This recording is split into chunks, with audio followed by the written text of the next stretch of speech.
कहती वर्तमान समय रे राजनेता धर्म नेता एवं साधारण मनुष्य समाज रे बढ़ुवा जनसंख्या बेरोजगारी महंगाई अपराध वृत्ति एवं चिंतार पर्यवेक्षण प्रदूषण चारित्रिक पतन उपर ही चिंतित राष्ट्र सम्मेलन बा बड़ बड़ महासम्मेलन रे यह ही चर्चार विषय होता है। कारण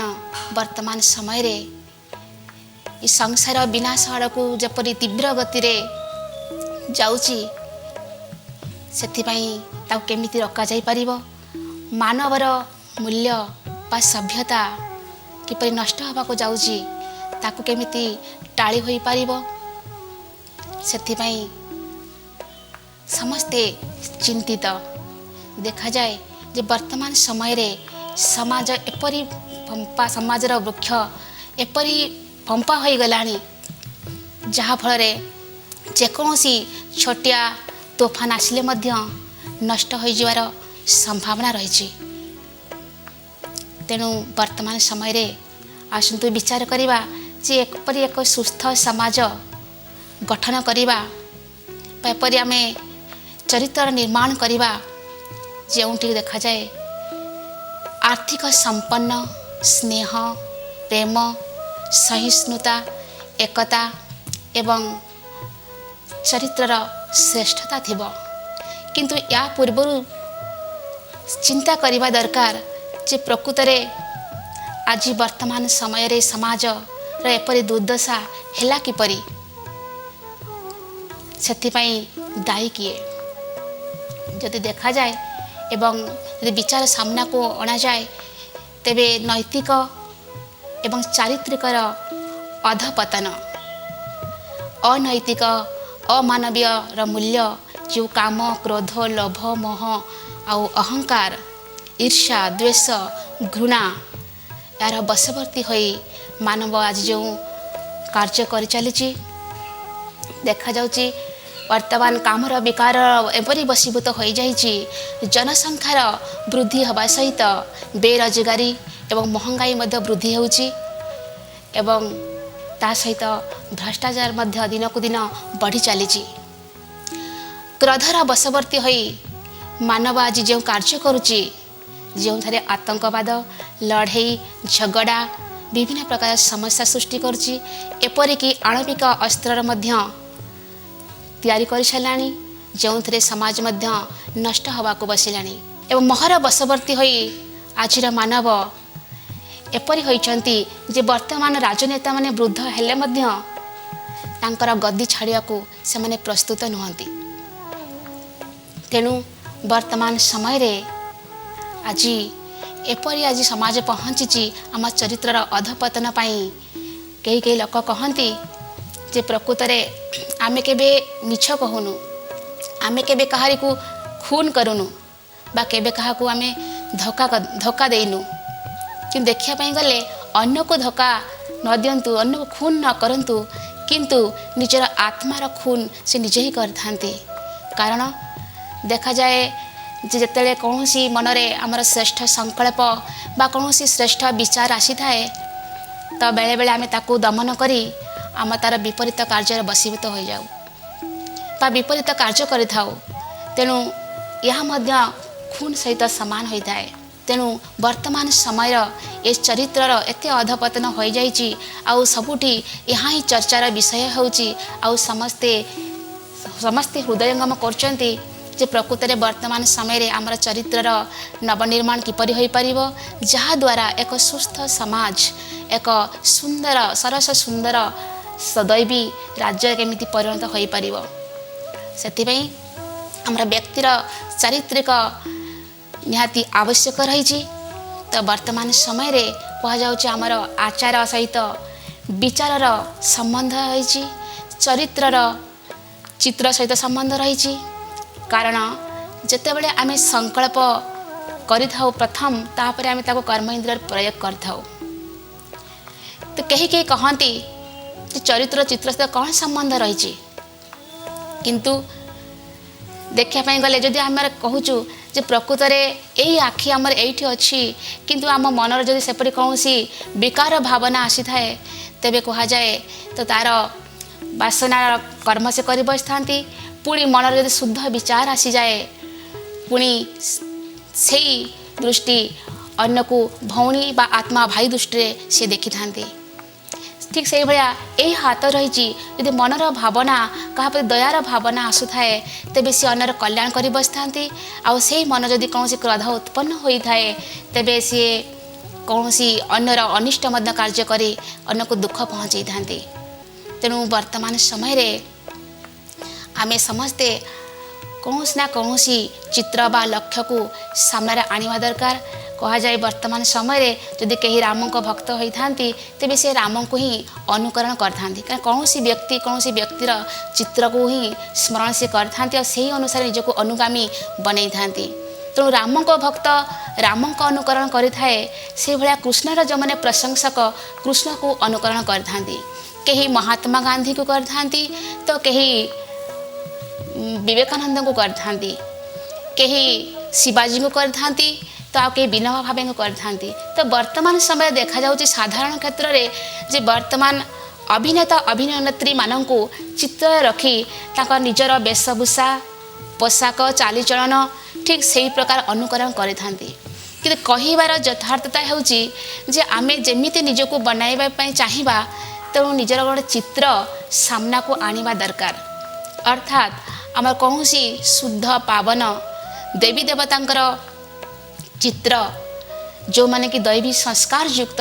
ଯଦି ଆମେ ତାଙ୍କୁ ସମ୍ମୁଖରେ ଆଣିବା, ସେହି ଅନୁସାରେ ଆମର ନିଜର ଚରିତ୍ରକୁ ବନାଇବା ଏବଂ ଲକ୍ଷଣକୁ ତିଆରି କରିବା ତେବେ ନିଶ୍ଚିତ ଭାବରେ ଆମର ଚରିତ୍ର ସୁଧାରିଯିବ, ଚରିତ୍ର ନବନିର୍ମାଣ ହୋଇଯିବ। ତା ସହିତ ଆମ ଦ୍ୱାରା ଏକ ସୁନ୍ଦର ସଂସାର ମଧ୍ୟ ତିଆରି ହୋଇଯିବ। କୌଣସି ଚିତ୍ର ବିନା ବା ଲକ୍ଷ୍ୟ ବିନା ଆମେ କୌଣସି ନିଜକୁ ସେଭଳି ଦୈବୀ ସଂସ୍କାର ଯୁକ୍ତ ବା ଶୁଦ୍ଧ ସଂସ୍କାର ଯୁକ୍ତ ନିଜକୁ ବନାଇ ପାରିବା ନାହିଁ। ତେଣୁ ବର୍ତ୍ତମାନ ସମୟରେ କୁହାଯାଉଛି ପ୍ରତ୍ୟେକ କ୍ଷେତ୍ରରେ ପ୍ରତ୍ୟେକ କାର୍ଯ୍ୟରେ ବିଭିନ୍ନ ପ୍ରକାର ପ୍ରଯତ୍ନ କରାଯାଉଛି। ତେଣୁ ଆମେ ମଧ୍ୟ ନିଜକୁ ସେହି ପ୍ରକାର ପ୍ରଯତ୍ନ ହେବା ନିଜର ସଂସ୍କାରକୁ ପରିବର୍ତ୍ତନ କରିବା ପାଇଁ। କାରଣ ବର୍ତ୍ତମାନ ସମୟରେ ରକେଟ୍ ଦ୍ୱାରା ମଧ୍ୟ କୁହାଯାଉଛି ଅନ୍ତରୀକ୍ଷ ଯାନରେ ଚନ୍ଦ୍ରପୃଷ୍ଠରେ ଅବତରଣ କରୁଛନ୍ତି। ହୃଦ ରୋଗୀର ମଧ୍ୟ ହୃଦୟକୁ ପରିବର୍ତ୍ତନ କରି ଏକ ସୁନ୍ଦର ସୁସ୍ଥ ଲୋକର ହୃଦୟକୁ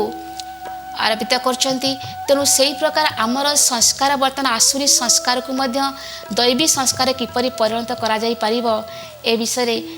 ନିଶ୍ଚିନ୍ତ ଭାବରେ ଆମେ ପରିବର୍ତ୍ତନ କରିବା ଦରକାର, ନିହାତି ଆବଶ୍ୟକ ମଧ୍ୟ ରହିଛି ବର୍ତ୍ତମାନ ସମୟ ଅନୁସାରେ। ତେଣୁ ଆଜି ସମସ୍ତଙ୍କର ଯେଉଁ ହୃଦୟଙ୍ଗମ କରୁଛନ୍ତି ଆମ ଚାରିତ୍ରିକ ପତନ ପାଇଁ ଆଜି ସମାଜ ମଧ୍ୟ ଦିନକୁ ଦିନ ତଳକୁ ଯାଉଛି। ସେଥିପାଇଁ ଆମେ ହିଁ ଦାୟୀ, କାରଣ ଆମ ବ୍ୟକ୍ତି ସମୂହକୁ ନେଇକି ଏ ସମାଜ ଗଠିତ। ତେଣୁ ବର୍ତ୍ତମାନ ସମୟରେ ଆମେ ବିଚାର କରିବା ଯେ ପ୍ରକୃତରେ ଏ ସମାଜକୁ ପରିବର୍ତ୍ତନ କରିବା ପାଇଁ ଆମର ଚରିତ୍ରର ନିର୍ମାଣ ଆବଶ୍ୟକ ରହିଛି। ସେଥିପାଇଁ କ'ଣ କରିବା ଦରକାର? ତ ଏ ସମାଜକୁ ସୁଧାରିବା ପାଇଁ ବା ନିଜ ଚରିତ୍ରର ଉତ୍ଥାନ ପାଇଁ ବିଦ୍ୟା ଆଉ ଶିକ୍ଷାର ଆବଶ୍ୟକ ରହିଛି। କିନ୍ତୁ କେଉଁ ଶିକ୍ଷା? ସେହି ଆଧ୍ୟାତ୍ମିକ ଜ୍ଞାନ ଏବଂ ଏହି ଆଧ୍ୟାତ୍ମିକ ଜ୍ଞାନ ଦ୍ୱାରା ଆମର ଚରିତ୍ରର ନବନିର୍ମାଣ ହୋଇପାରିବ। ଏବଂ ଏହି ଆଧ୍ୟାତ୍ମିକ ଜ୍ଞାନ ସେହି ପରମପିତା ପରମାତ୍ମା କଲ୍ୟାଣକାରୀ ଶିବ ହିଁ ଦେଇଥାନ୍ତି ଏ ସୃଷ୍ଟିର ଅନ୍ତିମ ସମୟରେ, ଏହି ଘଡ଼ିସନ୍ଧି ମୁହୂର୍ତ୍ତରେ। କାରଣ ଏହି ଶିକ୍ଷା ଦ୍ୱାରା ହିଁ ଆମ ଜୀବନର ପରିବର୍ତ୍ତନ ଆଣିଥାଏ। କାରଣ ବର୍ତ୍ତମାନ ସମୟରେ କୁହାଯାଉଛି ଯେ ବର୍ତ୍ତମାନ ଦେହର ଅଭିମାନରେ ବା ଅଜ୍ଞାନତାର ବଶୀଭୂତ ହୋଇ ମାନବ ଆଜି ଏ ବିପଥଗାମୀ ହୋଇଛି, ନିଜର ଚରିତ୍ରର ଅଧପତନ କରି ବସିଛି। ତେଣୁ ଏହା ହିଁ ମୂଳ କାରଣ। ତେଣୁ ଆମେ ନିଜକୁ ସୁଧାରିବା ପାଇଁ ହେଲେ ପ୍ରଥମ ଦେହଠାରୁ ନିଜକୁ ଅଲଗା କରିବାକୁ ପଡ଼ିବ। ନିଜକୁ ଆତ୍ମା ନିଶ୍ଚୟ କରି ଏ ଦେହଠାରୁ ଭିନ୍ନ ଏବଂ ସେହି ପରମପିତା ପରମାତ୍ମାଙ୍କ ସହିତ ସମ୍ବନ୍ଧ ଯୋଡ଼ିବାକୁ ପଡ଼ିବ, ଯାହାକୁ ରାଜଯୋଗ କୁହାଯାଇଥାଏ। ତେଣୁ ଆମେ ଏ ରାଜଯୋଗର ଅଭ୍ୟାସ ଦ୍ୱାରା ନିଜକୁ ଚରିତ୍ରବାନ ବା ଦେବତୁଲ୍ୟ ମାନବରେ ପରିଣତ କରିପାରିବା। आमे जदि ईश्वरंकर स्मृति रे ईश्वरंक सहित निजकु संबंध जोड़िबा ईश्वरंकर ईश्वरीय ज्ञान को आमे जदि प्रत्येक दिन नित्य सेवन करिबा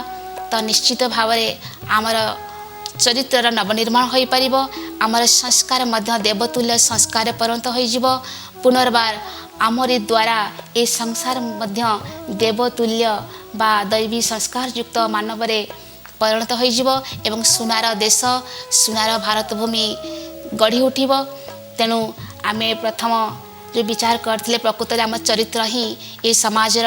बा व्यक्तिर अधपतनर मूल दायी आ से आम निजकू चरित्रवान गढ़ी तोलिया हेले कौनसी मनुष्यर ये कार्य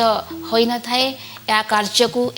को स्वयं परमपिता परमात्मा ही निज हाथ को नहीं थांती आ सी मध्य ए सृष्टिर अंतिम समय रे वर्तमान समय आसी आमको ए सूर्य ज्ञान देई बा राजयोगर शिक्षा देई आम जीवन को एक सरस सुंदर करी गढ़ी तोली थांती। तेणु आमे समस्त आज संकल्पबद्ध हवा जे प्रकृत रे ईश्वरीय ज्ञान द्वारा आम चरित्र नवनिर्माण हो पारिबो ताहा निजे अभ्यास करने सहित प्रत्येक मानव प्रत्येक मनुष्य को मध्य ए ईश्वरीय संदेश दबार आमे लक्ष्य रखिपारिबा। वर्तमान समय आमे चाहिए भी ए दुनियार परिवर्तन न चाहिए भी परिवर्तन ये परमात्मा कार्य। तेणु परमात्मा कार्य को कहीं एड़ाई दे पारिबेनी। तेणु ये सुंदर दैवी राज्य निश्चित भाव में स्थापना हब। प्रकृत से राजयोग कौन सी कष्टसाध्य नुहे बा कौन सी हट जग नुहे कौन सी प्राणायाम नुहे यह हूँ आमर बुद्धिर जग बा जहाँ को कर्म योग मध्य कहा जाए। तेणु कर्म योग अर्थात ये बहुत सहज राजयोग जहाँ आम कर्म करुवा अवस्था मध्य आमर बुद्धिर कनेक्शन बा बुद्धिर जो जग परमात्मा सहित आम लगाई था आउ परमात्मा सहित से पावर हाउस सहित आम कनेक्शन लगाइले आम आत्मा मध्य शक्तिशाली अनुभव होता है। निजे से नैतिक मूल्य को धारण करने सहित आमे अन्य को मध्य से पथर अनुगामी कराइबा। कारण यहाँ ही परमात्मांकर आम पाई शिक्षा आउ से शिक्षा को आमे जदि सादरे ग्रहण करि परिबा तेबे निश्चित भाव में प्रत्येक पाखरे ए ईश्वरीय ज्ञान पहुँचवा सहित समस्ते से ईश्वरंक सहित निजर संबंध जुटाइबे सर्व संबंधर सुखर रस अनुभव करें। तेणु वर्तमान समय रे निजको चिंता मुक्त करने हेले बा निजको ए व्यस्तमय जीवन रू निजको मुक्त रखिया हेले बा कर्म बंधन रू निजको रक्षा करने हेले आउ द्वितीय कौन सी उपाय नहीं। जो उपाय परमात्मा बतौचंती वर्तमान समय रे ए अंतिम समय रे जहाँकि आम समस्त ता सहज मार्ग आम छोट ठारू वृद्ध पर्यंत समस्ते ए राजयोगर अभ्यास आम करिपरिबा। ए आत्मा और परमात्मार शिक्षा कौन सी मनुष्य को जना न थाए कहीं वर्तमान समय रे सारा विश्व ज्ञान तांका पाखरे अच्छी किंतु निजे किए कहार संतान एवं केउठारु से आछंती ये ज्ञान समस्त पाखरे वर्तमान अभाव रही ना कौन सी शास्त्र विद्यार अच्छी ना कौन सी विद्वान मानक मध्य जना अच्छी ना कौन सी साइंटिस्ट मानक मध्य जना अच्छी। तेणु आम समस्ते जानिले जे प्रकृत में ए राजयोग शिक्षा द्वारा ही आम चरित्रर उत्थान हो पार। तेणु राजयोगर अर्थ होचे निजको ए देह ठारू भिन्न रखी मु आत्मा ए शरीर ठारू भिन्न एवं दुई भ्रुकुटी मध्यरे निवास करुची। जेमिति आकाश रे तारा आमे देखिया को पाउचे ठीक से भाया चिकमिक करुवा एक शक्ति जहाँ को आत्मा कह जाउची ये शरीर मध्यरे दुई भ्रुकुटी मध्यरे निवास करे एवं से आत्मा जार स्वरूप रही शांति सुख आनंद प्रेम पवित्रता ये हूँ आमर ओरिजिनल स्वरूप बा ओरिजिनल गुण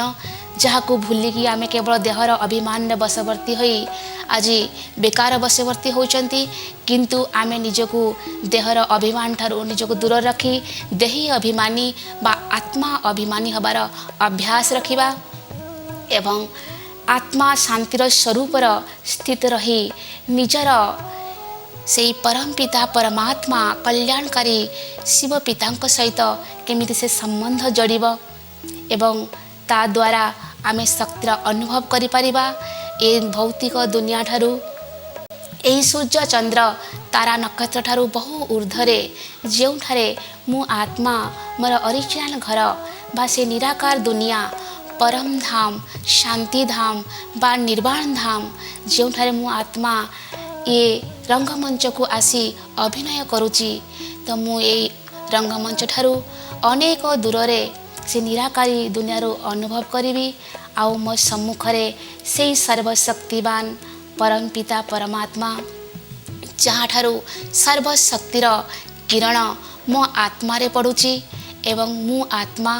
से शक्ति स्वरूप से सुख शांति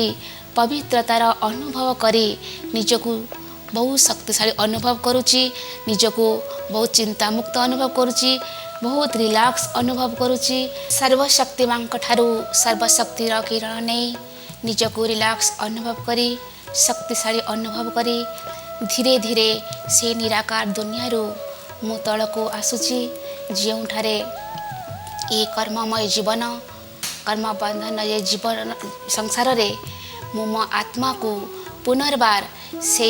स्थूल शरीर रे प्रवेश कराई मो आत्मा तार कर्मेंद्र द्वारा पुणी कार्य करुची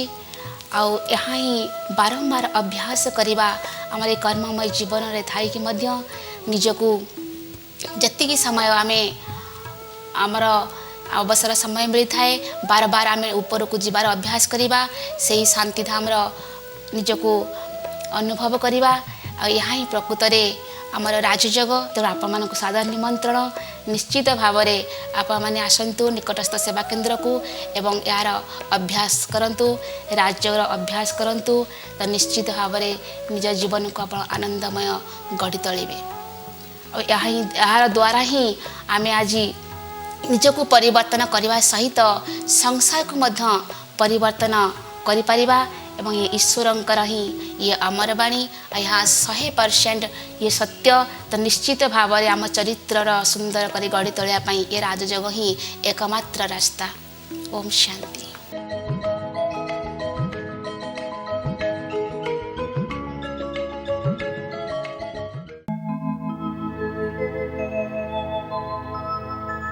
परम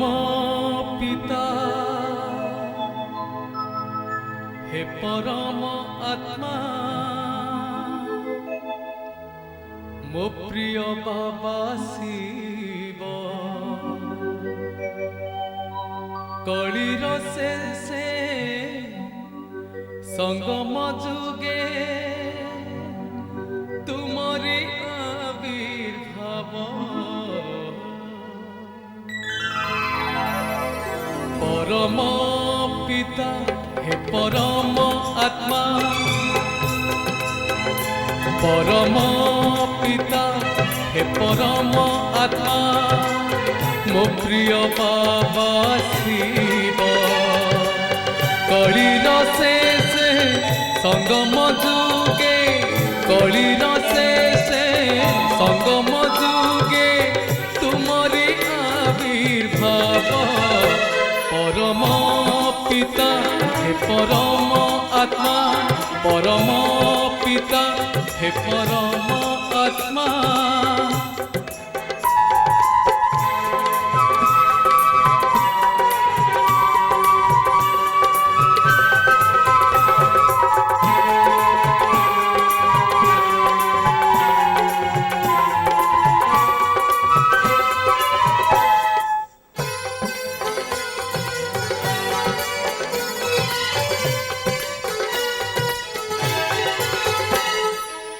करुणा कर कृपा सागर प्रेम सागर नाम ज्ञान सागर क्षमा सागर ज्ञान सागर क्षमा सागर करई नाम नाम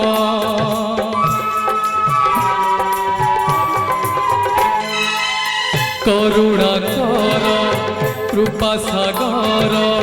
प्रेम सागर नाम জ্ঞান সাগর ক্ষমা সাগর জ্ঞান সাগর ক্ষমা সাগর করই নম নম পরম পিতা হে পরম আত্মা পরম পিতা হে পরম আত্মা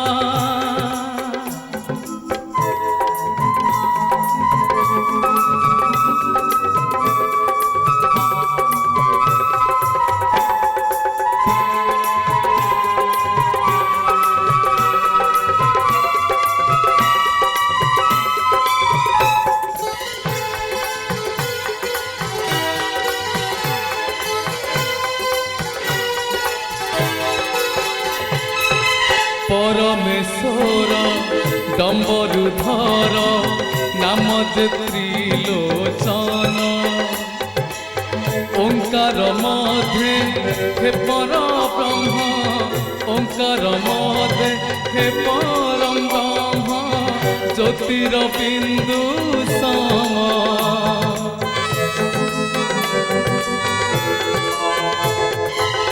পরমেশ্বর ডম্বরুধর নাম যে ত্রিলোচন ওঙ্কার মধ্যে হে পর ব্রহ্ম ওঙ্কার মধ্যে হে পর ব্রহ্ম জ্যোতির বিন্দু সম পরম পিতা হে পরম আত্মা পরম পিতা হে পরম আত্মা ମୋ ପ୍ରିୟ ବାବା ଶିବ କଳିର ଶେଷେ ସଙ୍ଗମ ଯୁଗେ କଳିର ଶେଷେ ସଙ୍ଗମ ଯୁଗେ ତୁମରି ଆବିର୍ଭାବ ପରମ ପିତା ହେ ପରମ ଆତ୍ମା ପରମ ପିତା ହେ ପରମ ଆତ୍ମା ପରମ ପିତା हे परम आत्मा